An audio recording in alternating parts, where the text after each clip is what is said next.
जैसा कि हम लोग जो है आई पढ़ चुके हैं और अब हम शुरुआत करने जा रहे हैं बेटा ईयर की।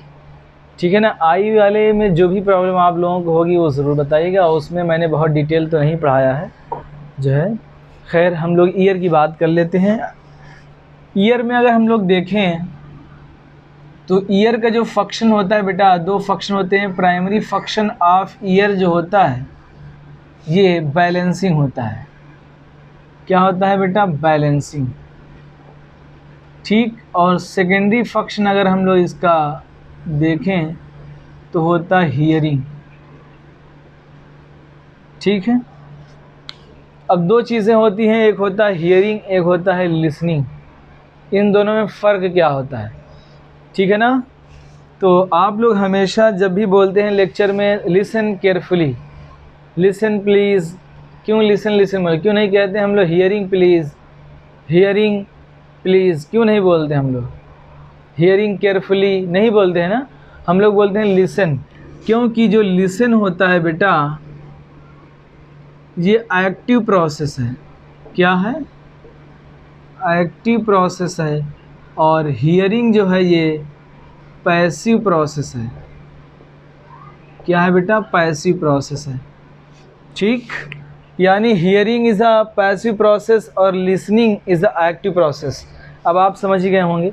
जिसमें दिमाग और एनर्जी दोनों खर्च होती है उसको हम लोग बोलते हैं लिसनिंग। और हियरिंग का मतलब है कि कोई कुछ भी बोल रहा है, मैं सुन रहा हूँ, लेकिन बहुत सारी चीज़ें जो हम लोग एटीपी एनर्जी खर्च करके नहीं सुनते हैं तो वो चीज़ें हमारे दिमाग में बैठती भी नहीं हैं। जैसे अगर मैं ये लेक्चर ले रहा हूँ, आप लोग बहुत ही कंसंट्रेशन के साथ सुनेंगे तो बहुत अच्छा समझ में आएगा।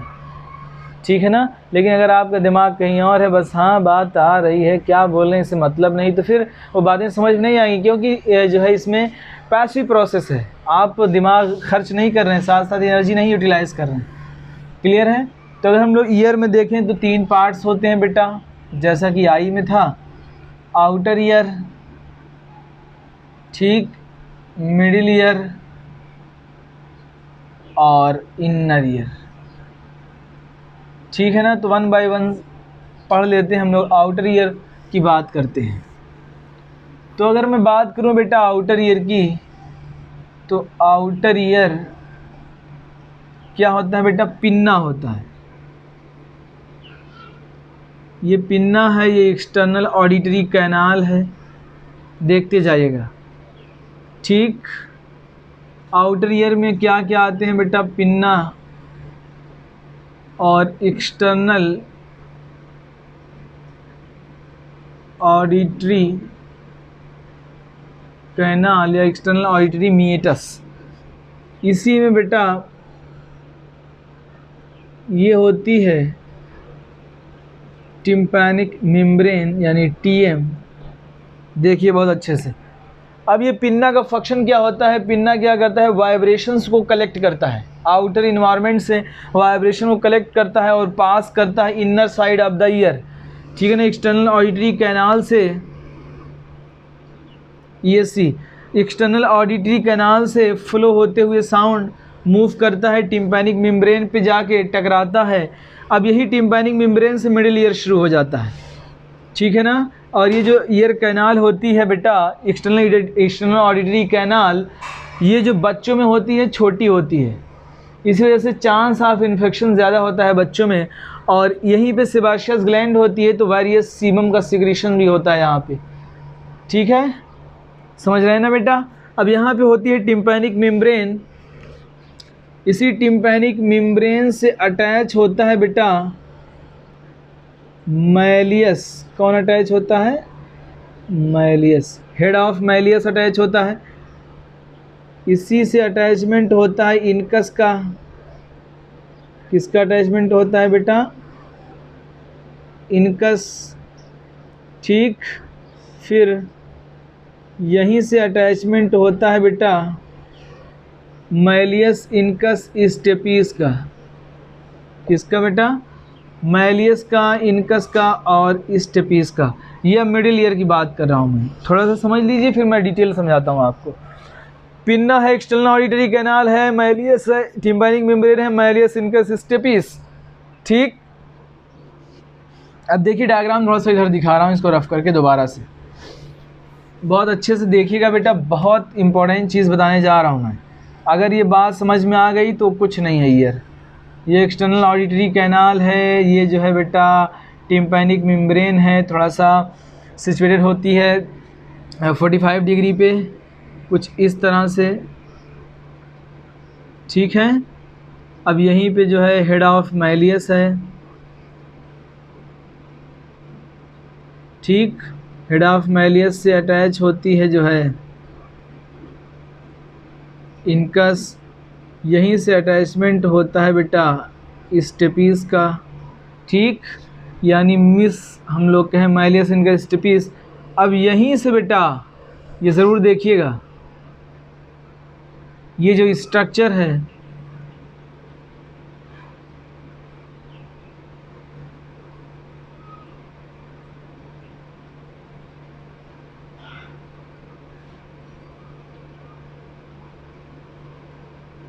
ठीक, अगर हम लोग अपने ईयर के अंदर जाएं तो इस तरीके से स्ट्रक्चर दिखेगा।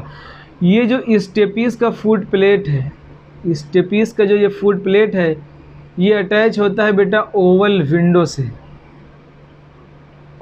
ओवल विंडो, ठीक। और ये जो पार्ट होता है बेटा ये होता है राउंड विंडो। कौन सा विंडो? Round window, clear. और यहीं से जो है यूस्टेकियन ट्यूब होती है जो कनेक्ट करती है फायरिंग से, जो प्रेशर को इक्वलाइज करती है दोनों तरफ। तो ये डायग्राम पहले देखिए, बात ज़्यादा समझ में आएगी, ये डायग्राम ज़रूर बनाइएगा, ठीक। तो यानी हम लोग अगर देखें यहाँ पे बेटा साफ साफ हम लोगों को दिख रहा है, ये है राउंड विंडो। तो अब फंक्शन देख लीजिए, एक्सटर्नल ऑडिटरी कैनाल क्या करती है, पिन्ना और एक्सटर्नल ऑडिटरी कैनाल साउंड को ट्रांसमिट करते हैं। जैसे ही साउंड का ट्रांसमिशन होता है, अब इसके अंदर, ठीक है ना, मैलियस इनकस स्टेपीस यहाँ तक का पोर्शन मिडिल ईयर में आता है, उसके बाद ये सब इनर ईयर में आ जाते हैं। अब इसी के अंदर मैं बताऊंगा क्या क्या होता है। इनर ईयर में जो होता है बेटा वो फ्लूइड एक्युमुलेशन होता है, फ्लूइड बहुत ज़्यादा भरे होते हैं। तो आप मुझे बताइए कि जब कभी भी आप पानी के अंदर जाते हैं, जब कभी आप पानी के अंदर जाते हैं तो क्या आपको उसके अंदर साउंड सुनाई देता है? कभी अगर आप जो है रिवर उवर में नहाए हों या स्विमिंग पूल में गए हों आप, तो आपको एक ख़ास चीज़ महसूस करने को मिली है। अगर नहीं मिली होगी तो आप ज़रूर करिएगा आप, ठीक है ना, क्योंकि 99% साउंड जो है रिफ्लेक्ट हो जाता है on the surface of water से। सिर्फ 1% जो है इनसाइड जाता है, तो बहुत हल्की सी साउंड हो सकता है आपको सुनाई पड़े, ठीक है ना। तो बिल्कुल वही होता है कि 1% साउंड सिर्फ हम लोग जो है यूज़ करते हैं किसी भी वॉइस को सुनने के लिए, बाकी 99% रिफ्लेक्ट हो जाता है, ठीक। तो चेन ऑफ ट्रांसमिशन यही है, यहाँ से साउंड ट्रांसमिट हुआ मैलियस इनका स्टेपीस से जाता हुआ राउंड विंडो, राउंड विंडो से ये होता है बेटा, हम लोग इनर ईयर में आ गए हैं। इनर ईयर को हम लोग बोलते हैं लेबारिंथ, और फ्लूइड फिल्ड कैविटी का लेबारिंथ बोलते हैं, ठीक है ना। इसको हम लोग बोलते हैं स्कैला वेस्टिबुलाई, स्कैला वेस्टिबुलाई। इसको हम लोग बोलते हैं स्कैला मीडिया, ठीक। इसको हम लोग बोलते हैं स्कैला टिम्पैनाई। क्या बोलते हैं बेटा? स्कैला टिम्पैनाई। अब यानी स्कैला मीडिया में जो फील्ड होता है, फ्लूइड, उसका नाम होता है बेटा इंडोलिम्फ, ठीक। यहाँ पे जो फ्लूइड होता है उसका नाम होता है पेरीलिम्फ। अब यही फ्लूइड मूव करते हुए यहाँ आता है, इसका भी नाम होता है क्या? पेरीलिम्फ। ये डायग्राम समझ लीजिए, यानी इसी साउंड पे, यहीं पे बेटा हमारे हेयर सेल्स होते हैं, टेक्टोरियल मेम्ब्रेन होती है, हेयर सेल्स होते हैं, यही वाइब्रेट करते हैं। यानी जब ये साउंड जो है यहाँ से मूव किया, साउंड का ट्रांसमिशन हुआ, ये जो फ्लूइड थे वाइब्रेट करना शुरू हुए, वाइब्रेशन की वजह से इन्होंने इंडोलिम्फ को भी वाइब्रेट किया, क्योंकि ये मेम्ब्रेन है, मेम्ब्रेन तो कॉन्ट्रैक्शंस होगा ही, फ्लैक्चुएशंस तो होगा ही। तो यहाँ पे हेयर सेल्स भी फ्लैक्चुएट होने लगे, रेस्ड होने लगे, ठीक है, मोमेंट होने लगा उनका। तो हम लोगों को क्या होता है फिर सेंसरी न्यूरॉन्स हम लोगों की जागी यही जो है वर्टिब्रल सेरिब्रल कॉर्टेक्स में, यही नर्व के द्वारा 8th नर्व लेके, कौन सी नर्व बेटा, 8th नर्व के थ्रू सेरिब्रल कॉर्टेक्स में, यानी ऑडिटरी कैनाल, ऑडिटरी नर्व से सेरिब्रल कॉर्टेक्स में रिस्पांस गया। जब सेरिब्रल कॉर्टेक्स में रिस्पांस गया तो हम लोगों को बात सुनाई पड़ी कि वो क्या कह रहा है। लेकिन ये चीज़ें 0.5 मिली सेकेंड में होती हैं, ठीक है ना, 1/10 सेकेंड में, आप याद रखिएगा 1/10 सेकेंड में ही हम लोग, यानी 0.1 सेकेंड में ही कोई चीज़ हम लोग सुन सकते हैं, ठीक है ना, 0.1 सेकेंड में ही। अगर उससे ज़्यादा कोई वॉइस, दो वॉइस आ रही हैं उससे कम समय में, तो हम लोग परसेप्ट नहीं कर पाएंगे, एक ही को कर पाएंगे कि वो क्या कह रहा है, वो क्या कह रहा है। हम लोगों के साथ होता भी है कि 2-4 लोग अगर जो है बोलते रहते हैं तो हम लोग चिल्ला देते हैं, अब चुप, होता है ना कि जो है क्यों इरिटेट कर रहे हो, वॉइस नहीं समझ में आ रही, शांत रहो थोड़ा सा, कुछ ऐसा मिजाज हो जाता है, चिड़चिड़ापन आ जाता है। क्लियर? बताइए, डायग्राम अगर क्लियर हो, इसी से सब समझ पाएंगे आप, वरना सब कुछ ऐसे ही रह जाएगा।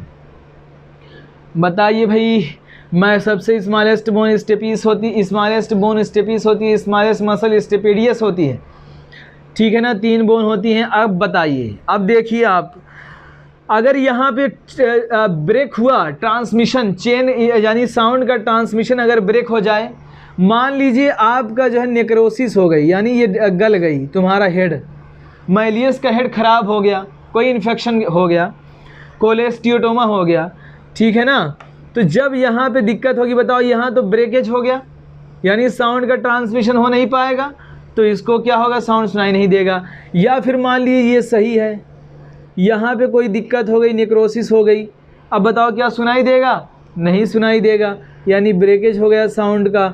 या मान लो यहाँ पे इसका फुट प्लेट ही गायब हो गया, क्या सुनाई देगा, नहीं सुनाई देगा। या मान लीजिए पेरिलिम्फ में डिफेक्ट हो गया, या इंडोलिम्फ का फॉर्मेशन बहुत ज़्यादा हो गया, ठीक है ना, इंडोलिम्फ का फॉर्मेशन बहुत ज़्यादा हो गया, जो प्रेशर डेवलप करने लगा पेरिलिम्फ पे, जब इसका फॉर्मेशन ज़्यादा हो जाएगा, स्ट्राया वेस्टिबुलरिस से फॉर्मेशन होता है, तो ये इसको क्या करेगा, कंप्रेस करेगा। जब इसको कंप्रेस करेगा तो जाहिर सी बात है ट्रांसमिशन साउंड का नहीं हो पाएगा। तो यानी अगर इस पाथवे में कहीं भी डिफेक्ट हो रहा है बेटा, तो हमें सुनाई नहीं देगा, हमें बहरापन हो सकता है, ठीक है ना। तो यहाँ पे जो है अब देखना, अगर ओवल विंडो कॉन्ट्रैक्ट कर रही है तो तुम्हारी राउंड विंडो रिलैक्स करेगी, क्योंकि साइमल्टेनियसली अगर दोनों पे, मान लीजिए दोनों पे साउंड साइमल्टेनियसली आ जाए, परफोरेशन हो गया, यहाँ पे कुछ साउंड यहाँ से आ रही है, तो आप बताइए कुछ साउंड यहाँ से जा रही है, कुछ साउंड यहाँ से आ रही है, तो क्या होगा, सुनाई देगा क्या, नहीं। दोनों वॉइस जो है इक्वल प्रेशर डेवलप करेगी, जिससे कोई साउंड का इम्पल्स जनरेट ही नहीं होगा। जब इम्पल्स नहीं जनरेट होगा तो जाहिर सी बात है हमें सुनाई ही नहीं देगा। क्लियर है बेटा? तो इसमें भी बहुत सारे जो है गेम होते हैं, कैसे सुनाई दे, हम लोग बहुत सारी सर्जरीज भी होती है, ठीक है ना, मायरिंगोटमी हम लोग करते हैं, मायरिंगोप्लास्टी करते हैं, ठीक, और हम लोग जो है सेफ ईयर होता है, अनसेफ ईयर होता है, ठीक है। तो आइए हम लोग थोड़ा सा और डिटेल चलते हैं, ये बात अगर समझ गए हो तो अच्छी बात है। अब देखिए, ये डायग्राम बहुत इंपॉर्टेंट है, इसी से हम लोग ये एक्सप्लेन करेंगे पूरा, और यही डायग्राम पढ़ना है। अब हम लोग इसी को हम लोग उठाते हैं। अगर इनर में जाएं, 2 पार्ट्स होते हैं, बोनी लेबरियंथ होती है, बोनी लेबरियंथ और मेम्ब्रेनस लेबरियंथ, ठीक है ना। बोनी लेबरियंथ के अंदर मेम्ब्रेनस लेबरियंथ होता है। अब इसके अंदर स्ट्रक्चर मैं दिखा रहा हूँ आप लोगों को, देखिएगा बिल्कुल, ठीक है ना बेटा, देखते जाइएगा। ये हम लोग मेम्ब्रेनस लेबरियंथ की बात करते हैं, इसी के ऊपर होती है बोनी लेबरियंथ, ठीक है ना। ये जो होती है बेटा, ये जो स्ट्रक्चर्स होता है, इसका नाम होता है बेसिलर मेम्ब्रेन। ये बहुत डिटेल में पढ़ा सकता हूँ आपको, लेकिन इतना डिटेल है नहीं, जितना है उतना पढ़ो। बेसिलर मेम्ब्रेन, ये जो होती है मेम्ब्रेन, ये होती है बेटा Reissner's membrane. Reissner's membrane MBBS 3rd year का ये टॉपिक है बेटा, बहुत डिटेल आपको पढ़ना पड़ेगा वहाँ, ठीक है। लेकिन मैं डिटेल नहीं पढ़ा रहा हूँ आपको, क्योंकि बात ऊपर से जाने लगेगी तो बेकार है मेरा पढ़ाना। ये रीजन पूछा जाएगा आपसे, इसको हम लोग बोलते हैं स्कैला वेस्टिबुलाई, स्कैला वेस्टिबुलाई, ठीक, इसको बोलते हैं स्कैला मीडिया। यहाँ नहीं दिखा रहा हूँ, इसके अंदर कुछ और दिखाना, स्कैला मीडिया। और ये है बेटा स्कैला टिम्पैनाई। क्लियर? तो स्कैला वेस्टिबुलाई अपर, वेस्टिबुलाई अपर वाली कौन सा लिम्फ होता है, अभी पढ़ के हम लोग आए हैं, पेरीलिम्फ। मिडिल में है तो इसमें कौन सा लिम्फ होगा बेटा, इंडोलिम्फ। इसमें भी क्या होता है, पेरीलिम्फ। यही क्वेश्चन आपसे आ सकते हैं, यही डायग्राम दे सकता है, आपसे मार्क करवा सकता है एक एक चीज़, ठीक। और इसी बेसिलर मेम्ब्रेन के ऊपर टेक्टोरियल मेम्ब्रेन होती है, small thin membrane called tectorial membrane, और बहुत सारे हेयर सेल्स होते हैं। क्या होते हैं बेटा,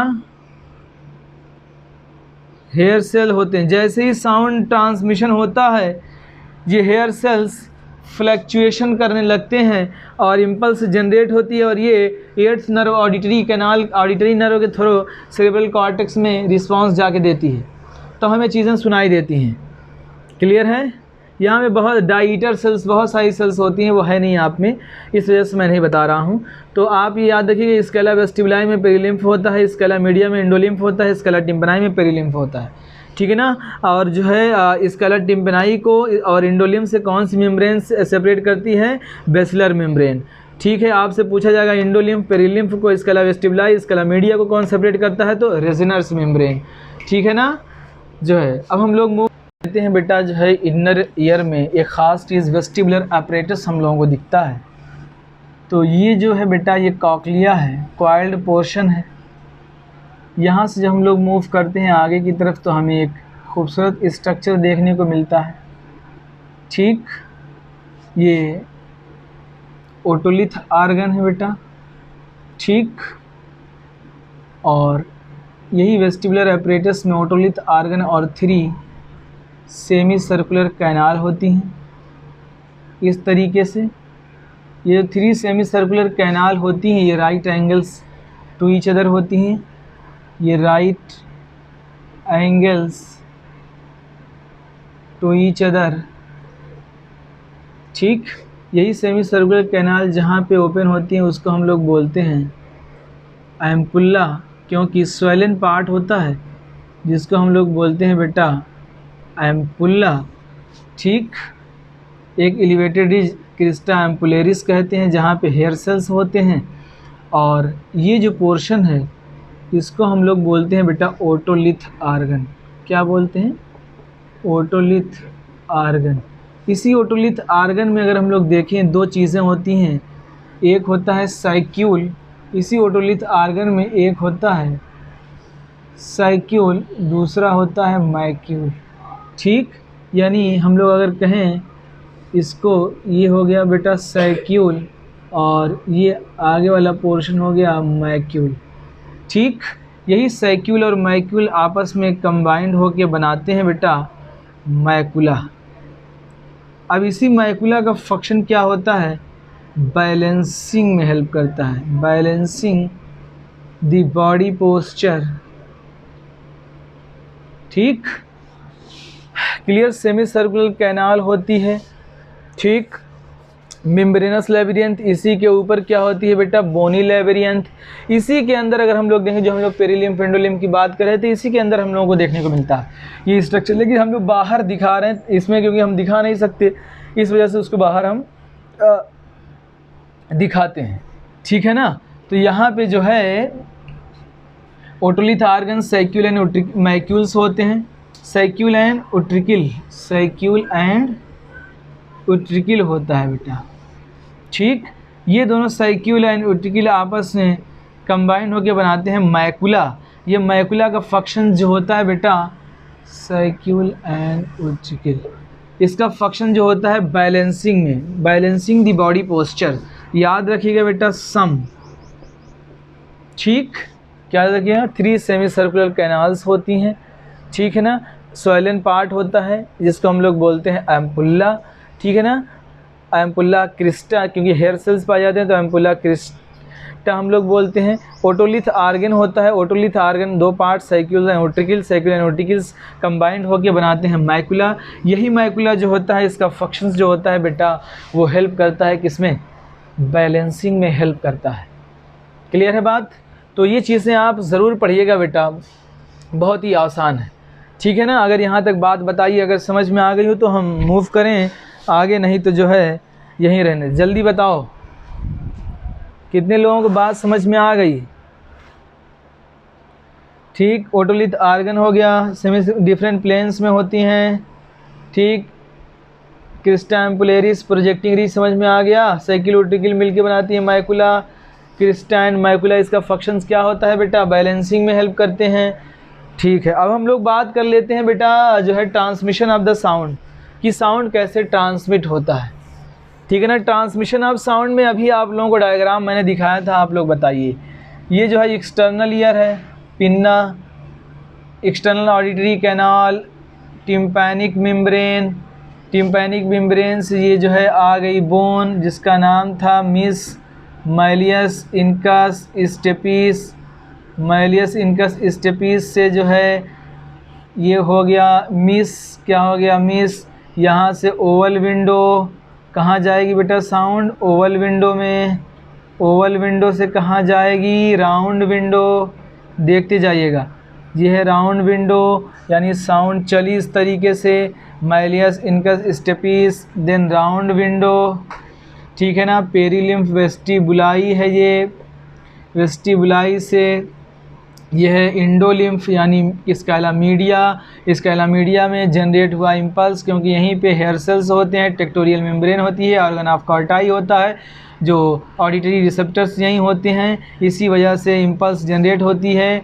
ये है बेटा ये है ओवल विंडो, ये है ओवल विंडो, ये है राउंड विंडो, ठीक है ना। अब यहीं से कनेक्ट होते हैं यूस्टेकियन ट्यूब जो प्रेशर को इक्वलाइज करता है दोनों साइड में, यानी ईयर साइड में भी और फेरिंग्स में, जाके ईयर में प्रेशर इक्वलाइज हो, बहुत ज़्यादा डिस्टरबेंस ना हो, क्योंकि प्रेशर डिफरेंस हुआ तो हमें चक्कर आने लगता है, ठीक है।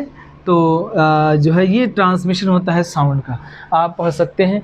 उसके बाद यही साउंड मूव कर जाती है ऑडिटरी नर्व से, कहाँ, ऑडिटरी नर्व से प्रीटेक्टल न्यूक्लियस, प्रीटेक्टल न्यूक्लियस से जो है वेस्टफाल न्यूक्लियस, वेस्टफाल न्यूक्लियस से सेरिब्रल कॉर्टेक्स में जाती है, ठीक। लेकिन ये सब है नहीं, प्रीटेक्टल वेस्टफाल ये सब न्यूक्लियस आप में है नहीं, तो आप डायरेक्ट सेरिब्रल कॉर्टेक्स याद रखिएगा। ये चेन है ट्रांसमिशन का साउंड का, इतना ही है बेटा। ईयर में ईयर ज़रूर पढ़िए, हो सकता है इस साल क्वेश्चन ईयर से आए, आई से ना आए, क्योंकि इसके पहले आई से क्वेश्चन आ चुके हैं, ठीक है ना बेटा। तो आई आप लोग ज़रूर पढ़िएगा। आई ब्लू कलर की, क्लोराइड लेयर ब्लू कलर क्यों दिखती है, क्योंकि इसमें ब्लड वेसल्स की होती हैं, इस वजह से दिखती है, ठीक है ना। जो हमारा बाई कन्वेक्स लेंस होता है नेचुरली प्रेजेंट होता है, बाई कन्वेक्स लेंस का वेट जो होता है वो होता है 10 mg, लेकिन इंसर्शन के बाद 5 mg हो जाता है। एक्वस ह्यूमर, ये सब ज़रूर याद रखिएगा, एक्वस ह्यूमर, विट्रस ह्यूमर, ठीक है। और एक्वस ह्यूमर के कंपोजिशंस में क्या क्या होते हैं, 99% वाटर होता है, ठीक है। तो सारी चीज़ें आप अच्छे से पढ़िएगा, ज़रूर पढ़िएगा, ठीक है। Thanks for watching, okay bye.